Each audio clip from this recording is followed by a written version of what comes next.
Testes, 1, 2. That's cool. Spectacles. This looks good, doesn't it? No one even knows we're in the same place.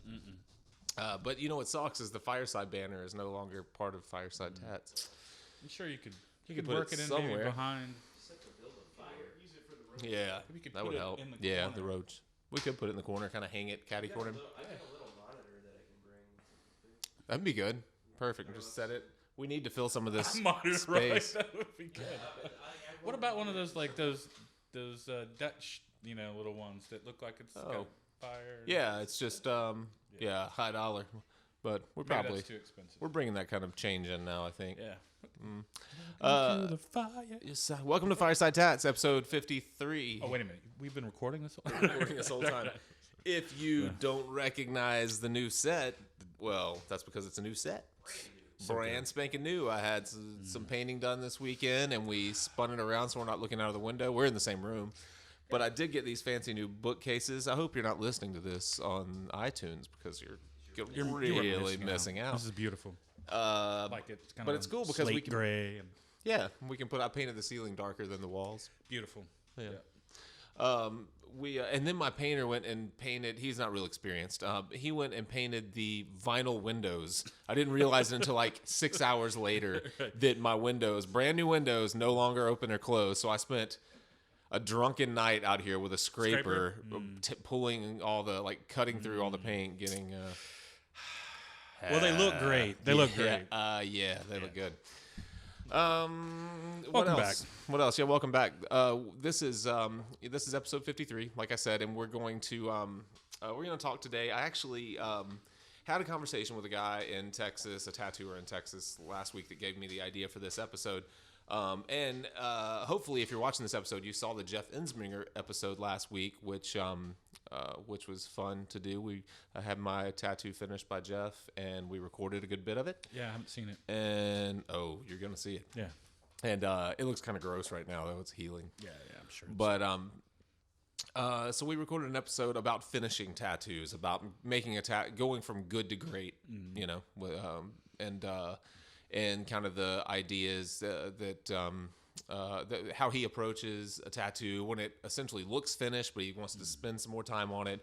And it's very similar to the way that we do it, but it was nice just because he words things differently. And he kind of came at it his approach is different than either of ours, and his tattooing is different than either of ours too. So but it was a good episode. A lot of black. Use a lot of black. Loved his Cinderella shirt. That was awesome. Yeah, nice Cinderella shirt. Yeah. You're gonna love that. But if you haven't seen it, it's a good episode. This episode today, we're going to talk about this kind of supposed pressure or supposed need for young up-and-coming tattooers to identify themselves with a particular style, and unfortunately to do it way too early on in their careers. And what I mean by that is you have people that have gotten really well known and famous really within tattooing for doing a particular thing really, really well. Sometimes it's like a specific object or a specific type. If you think of Andres Acosta or with Rose Morphs, or if you think of Joe Capobianco with his ladies, his female, and it's great. But I think what a lot of people feel like, especially early on, is like, oh, I need to do that. I need to find what I'm good at so that I can build a clientele quickly. And it's kind of putting the cart before the horse, unfortunately. Yeah, definitely. And that may be like people, like you said, just trying to find their style and not realizing that they haven't really gone out and really looked around enough to even find their style. They just get put in this one little basket, and that's what they stick with for quite a long time. Some people get a lot out of it, but I think like you said, if you don't know, what you're capable of, why would you settle on one style just right out of the gate, Yeah. And that may be like where you get your apprenticeship or where you're getting your first training, or maybe the city you're in. If there's a certain style that's just popular, you figure you just go with the trend or whatever. And and especially I think in more competitive tattoo environments, spending time down in Austin, which is a very, very competitive tattoo town. It's not some place you want to go down and just start trying to develop a clientele, because there's just so many great artists there. And I think when people are kind of thrust into those types of environments, they're like, well, I need to identify myself with something so people know what to expect.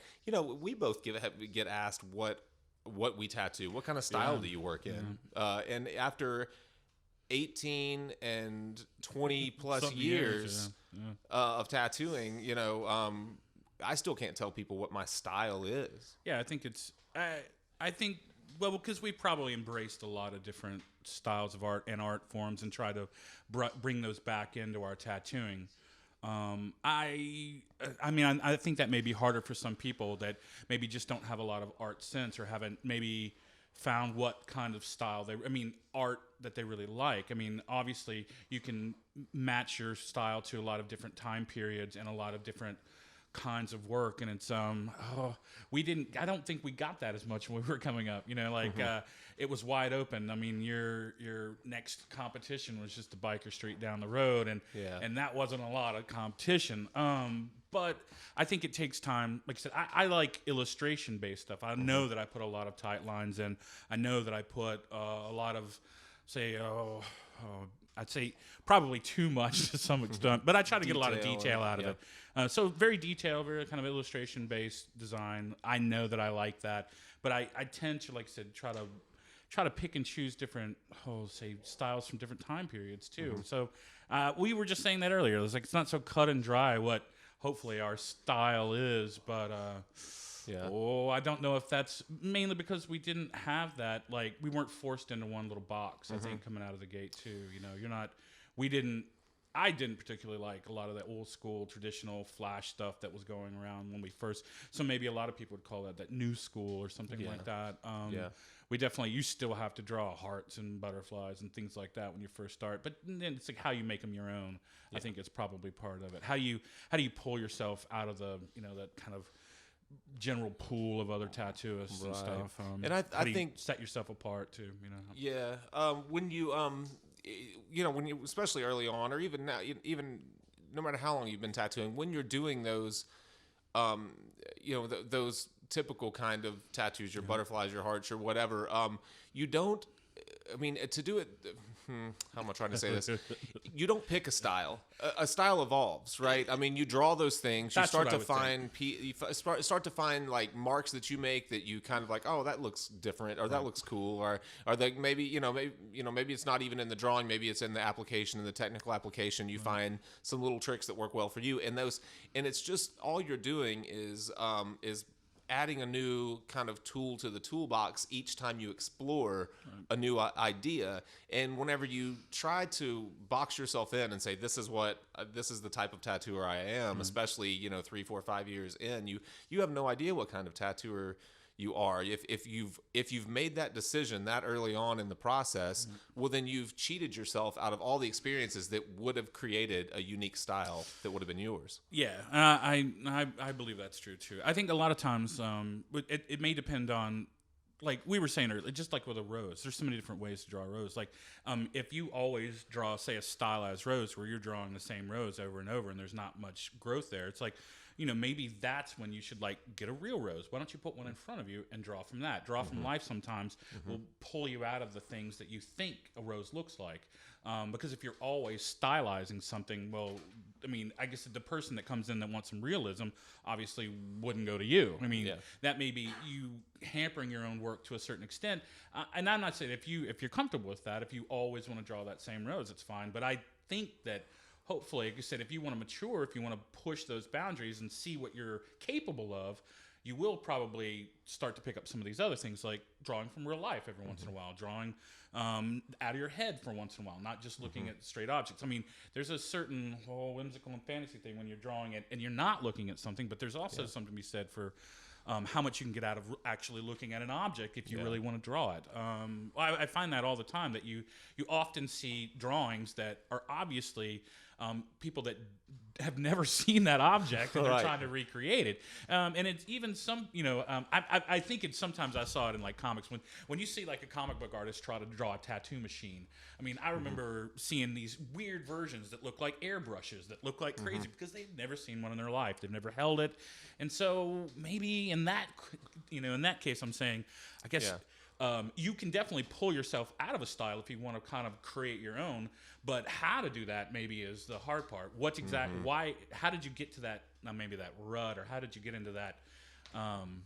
To begin with, I think we talked maybe like last week or the week before about Bugs Evil from Needle, about how his work went from one distinct style, very illustration, very detailed, but very like a lot of Celtic work and a lot of black and gray work, and then changing to that kind of crazy Deco Art Nouveau style work that's very quick and he gets almost like Cubist Cubism, broken, right? And it is more like that, I guess. Yeah. And how you develop something like that. Well, obviously you're doing it on the side. Maybe you're doing it in paintings first, and then bringing your paintings back into your tattooing. Yeah. So we've said before, it's like maybe working out of a different medium, working out of a different flavor, working out of a different style, like not just style, but like period. If you've never tried to recreate period pieces. What do you mean by that? Well, just like period of tattooing or period of art? Period of art in general. Say if you want to look like a Japanese woodcut, are you able to draw like anything like that? It's very hard to pull yourself out of one style and draw. Like I need to recreate what would look like a Japanese woodcut on a piece of paper on someone. Yeah. How do you do that if you've never done anything like that? Well, you start by drawing it, and that's like telling yourself, I want to try my work to look like something else, and then making it your own, right? Whatever be a modern adaptation of it or whatever you have, But that originates with knowing what the actual object looks like, or the period, or whatever you're trying to doing just a represent. little research and then seeing if you're comfortable with it. I mean, obviously artists are drawn to different periods. I would hope, and I don't know if this is true or not. I'm definitely driven to different artwork that I see. And I know what that is. I'm you can tell, I think, when you know that you love something. If you know a different style of artwork, that's when it's like, can you make that into a tattoo? And I think that's where you cross over. You have a lot of people that are gotten really, really good at, say, photorealistic work, because they like that style, they like that work, they like that gloss, and we had a guest artist, or artist at the shop for a while, Jose, who was just naturally good at looking at say objects and drawing them, or like figures or things like that, but he didn't really like to draw them. It's just one of those. He didn't really like to do a lot of drawing that was really technical. It was very loose. He only needed to look at the, say, painting or picture or whatever, and have the rawest minimum of sketches to kind of, or as a stencil to put on. And he was very, aware that that's how he liked to develop and build up his work. Yeah. But if, like I said, if you wanted to start to work out of a different style, I think, one, it takes a little, it takes you getting out of your own comfort zone. Yeah. So that never is good for most artists, like pulling yourself out of this comfort zone to try to do something new. Yeah. I think one point that you made, the importance of looking at, I know we've said it a lot, the importance of looking at real life. Whenever you're drawing from life, you will naturally draw it to your own style, because there's no other influence outside of you and the real object. When you're looking at other people's work and drawing from other people's work on all the time, you'll naturally start to mimic things that they do, because you're drawing from a stylized representation already. Right. So I think really the more that you can draw actual objects, whether it's from real life or whether it's some photographs or whatever it is, that style that you want to rush into will develop. And the more that you draw without that outside influence, the faster that will probably develop. Now, that doesn't mean that you don't see something that, someone else draws, their silhouettes, their leaves in the background a certain way, and you go, oh, that's really cool, I want to take that trick. Right. But take that trick, make it your own, add it to the toolbox, which is the style that you created from drawing from actual objects. Yeah, I think about it, like sometimes, like today, there's this new kind of wave into the watercolor tattoo, very just bold lines, and maybe some spotting, or it looks like it's got some ink bleeds to it, and then this kind of watercolor based like color stuff. It's like, if you've never done watercolor in your life, you will not be good at this. Trust me. It's like, that's when you have to, like I said, get your supplies out, get some watercolors, invest in a little something, and show yourself that you can really get into how, if you can make your watercolor look good, you can make your tattooing look good. But if you're trying to get into this, like I said, this new push into that, because I've seen some horrible ones. And that's what I mean. It's like, you can tell people that are not comfortable with it because they've probably never picked up a brush and any watercolor, because they have no idea what the paper does with the water and the in the pigment. I think it takes a while of studying that and doing it. It's the same as like maybe Japanese brush techniques. If you're doing these beautiful like sugar cane, or with what maybe just are traditional cherry blossoms or something like that, but they're all done in these beautiful brush strokes and stuff. If you can't understand kind of how that is put together or why that is beautiful, get you a brush out and just see how sometimes just being very minimal and making unusual shapes out of silhouettes and stuff can be beautiful. It teaches you to be a little more minimal. It teaches you to use your space a lot better.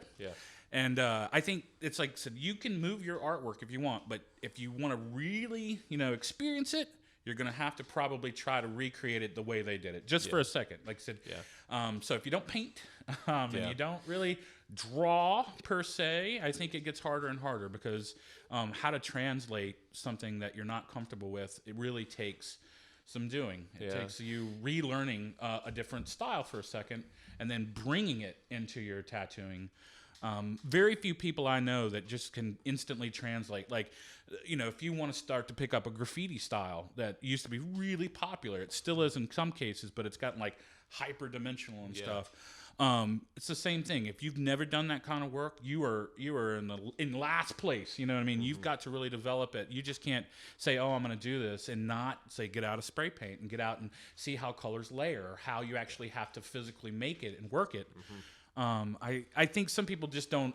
I don't think people appreciate some of these different styles. Maybe they just give it a once over and say, "Oh, I don't like that," or "I don't." It's mainly because you probably can't do it. If you tried, you might find a different appreciation for it, and I guarantee you, it's going to push your work one way or the other.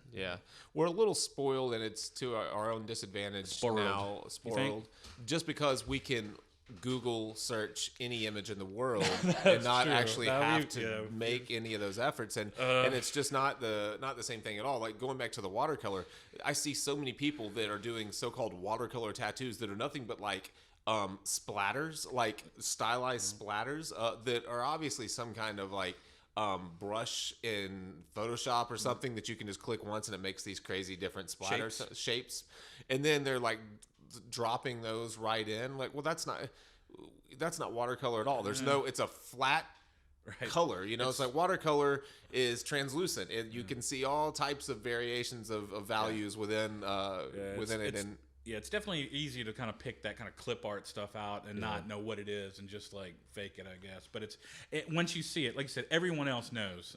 Trust me. When especially when you're putting it next to someone who's really taken a lot of time and effort to really learn how to do that. And like it's obvious that they do a lot of watercolor in their own artwork, because you can tell. So I guess the biggest lesson is that there, which we all already knew this, there is no shortcut. So you're really just doing yourself a disservice trying to identify yourself with a style. Really at any point, but definitely early in your career. Not that there's anything wrong with people that are exploring a certain subject matter and they're doing really well with it right now, and they have great clientels that want that subject matter, and exhaust it. That's fine. People exhaust ideas all the time, but they exhaust their ideas and they move on to something else. And that's true. And if they're really pulling those ideas off, and they've built these clientels, and they have they're doing beautiful work. They didn't take that approach. They didn't say, I'm gonna draw roses all the time and that's it, and start that way. They evolved to that. They came to that naturally through their own progression, and now they're exploring that for as long as it keeps them interested, and then they'll most likely move on to something else. And that's what I think. You often see that. now we've talked before. It's like looking through somebody's portfolio and every piece looks exactly the same. I mean, it's like there is something to be said for that. It's like, wow, that they're very stable in that form. But if you don't see it, like, say, pushing the boundaries, you're like, well, it's like, wow, they're using the same 5-6 colors in the same way in almost every drawing. And there's not a lot of push and pull. It's like there's not a lot of crayons in that box. You know, it's like, and I think, like you said, if you limit yourself starting off, that's probably what can happen.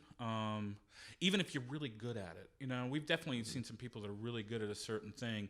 But usually after, you know, we talked about that huge turnover rate.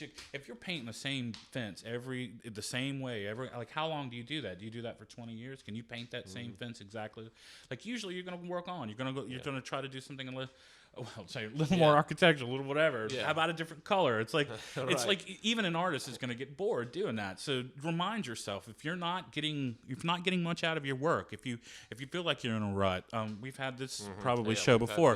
the I would shows. say that's probably part of the problem. It's like you're probably not real happy with what you're doing, and there's probably a reason. It's probably because you've taken your art as far as you can go, or that at least that style, and it's time to pick something else up. Yeah. Try to like and I hope that you're often driven to an art form that you like. I think that there's so many ways to bring in what you see in other art forms back into your own work, whether it be Victorian, whether it be Japanese, whether it be some other extreme style.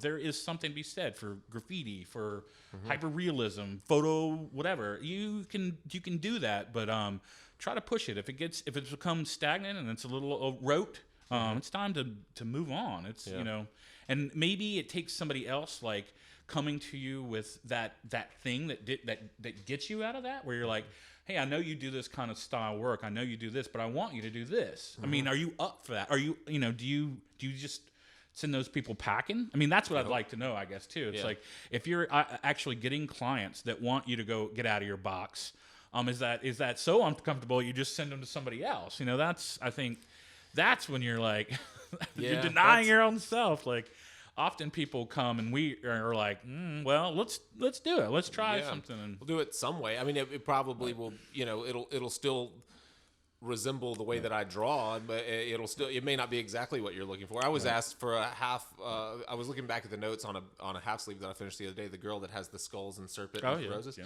And I was going through my folder and I came across her original notes to me, and she wanted some skulls, but she wanted some kind of watercolory stuff in it. And I went through and I look at my finished tattoo and I go, wow, that's really nothing like what she asked me for in the first place. She loves it. She's super happy with it. Right. It's just, it evolved from her idea to what I turned it into. And but I think that sometimes too is just like talking to them, and it's like, obviously they've seen something they want in a certain style, but they've seen your work and they trust you with it too. So hopefully somewhere in between y'all meet, and it looks great. Thank you. It's a collaboration. That's what it is. All of them should be. And hopefully that's what I'm saying, is sometimes it may not be you. Maybe it's the clientele that finally that comes in. But if you, like I said, if you start looking through your book and every piece looks exactly the same, I think it's time to take a painting class, right? Or a exactly. sculpture class, and or something. We said that maybe go back to school, just for half a second. There's plenty of classes that you could audit. I guarantee you, there's probably, like you've done, there's probably someone around you that's having a figure study class or an open painting class or something that you probably pay nothing. One. You just bring whatever, $20 or sometimes you get a model or something like that. We split the model on Wednesdays. It's like I paint for 3 hours for $10. Right. It's like. And like I said, if that doesn't help, then go back to your. I mean, I hate to say it, but go back to your old roots. Like, set your still life up one day, so you can just make some real critical decisions on the lighting and trying to make a spatial stuff in a drawing that way. I mean, there's got to be something that'll push you in the direction that. So then that's for people that I think they said, if you feel like you're in that boat where you're like, I've been doing the same kind of work for 7, 8 years, 10 years, and especially if you were the type of person that leapt into a style, you think about how many people get into, or you were apprenticing to someone that stuck you in a style. We need a traditional artist, and you're going to do traditional tattoos, and you get comfortable doing that, and they're fast and easy for you to draw, and you're doing fine with them. But that's Do I? And we're not doubting traditional tattoos. Not No, really. no. I It's think just there's such a. But a lot of people, they start that way, and then you can just tell that they're. I think a lot of people start in American traditional tattooing because once you become technically sound, you can make up for poor drawing of it very easily. I definitely seen that. I mean, even back in the day, there were people that were so comfortable with that style that, I mean, they would just say that, like, oh, I can do, like we were talking about, like I can do a bulldog on the side of a house with my eyes closed. It's like, that's not really something to brag about. But I think that happens where you're, like you said, if you can do something by rote, you can close your eyes and do that tattoo. You need to do something else. Yeah, it's time to move on. Yeah, but. Okay. Oh, All right, getting we're rolling. flashed. We're getting cut off. I don't know what that means. We're running low on time. I don't know if that helped though. I think that Yeah. I definitely think if you like other artwork and you want to push the boundaries of your work, you should try to adapt that into it. Even on the edge, even so you can see. Even if those are not comfortable for you, you put them up on your your website. You put them up at your shop, and you get people to get them. I guarantee you, if you tell somebody that you're going to do something unusual, or you're going out of your style, and you want to do something whatever, that people will respond. They will absolutely, come to you for that because they obviously trust you already. There's going to be people that just want your work in general, hopefully, if you're competent and good, and they're going to help you. That's what, when you first started, I had a ton of friends that we first tattooed on, and they knew that they were just kind of canvases. They were just like that sketch pad that it was to help me get better, and they knew that. And it did, and you have to rely on those people later too. The people that'll help you push your work by giving you the canvas that you need to try something new. Yeah, absolutely. They will be there. Don't think that it's like, oh, if I do something like this, that nobody will want it. There'll be somebody there for it. If you're pushing yourself, people will respect that a lot more than if you cheat yourself by choosing this is the direction that I'm going with my tattooing. You screw over all your clientele as well because they're not getting the best work that you could be putting out most likely. So. Make sure to follow us on everything. Facebook, like us on Facebook. Our page likes have been bumping up. We're really close to some milestone. I keep getting emails about it. We appreciate it. Sign up for our mailing list at firesidetats.com. If you're a tattooer and you sign up, you'll get a free video that'll help you with positioning techniques. Also, by the time this episode is out, you will have helped me proofread, and the problem solving for tattoo artists PDF will be out. I have it finished. Scott's girlfriend Beth had made it pretty, made it a nice looking PDF so it's printable where you can stick it up at your station and ask yourself these questions during each and after each tattoo, and hopefully that will help, and it will be free. All we ask is nothing. Contact information. That's it. So we can send it to you. Thumbs us up. Yeah. And we're in second place in our category on iTunes in the whole world, and we need to take over first place. So go to iTunes, rate us 5 stars, and leave us a comment. Subscribe to us. Those other guys are bums. We're not second. We're not second place. Or in the U.S. They're in the It's for the entire. It's for the whole planet in art education. Tattoo art education category. I love it. There's one person ahead of us that we're going to catch them. Slowly but surely. Thank you guys. Episode 53 is in the books. You got anything else? Well, I would say always, if you have any questions, if you have any comments, please send us any of your emails and stuff. We'd love to hear them. And Avengers is coming out soon. We didn't talk about Star-Lord's father, Guardians of the Galaxy. All the movies. There's tons of stuff going on. NCAA basketball. I didn't even want to get started on that. Yeah. What happened to the Tar Heels? They're still going. They're still going. The Grizzlies are back in the winning column again. Love it. They're playing well. Maybe they can. Yeah. All that. Go Grizz. Go Tar Heels. Go Tar Heels. And then thanks a lot, you guys. Thank you guys. And comments about our new set. We're gonna keep adding to it. I was gonna get David to bring something cool to put up on it. Something. I'm gonna bring my dog. Yeah, dog would be good.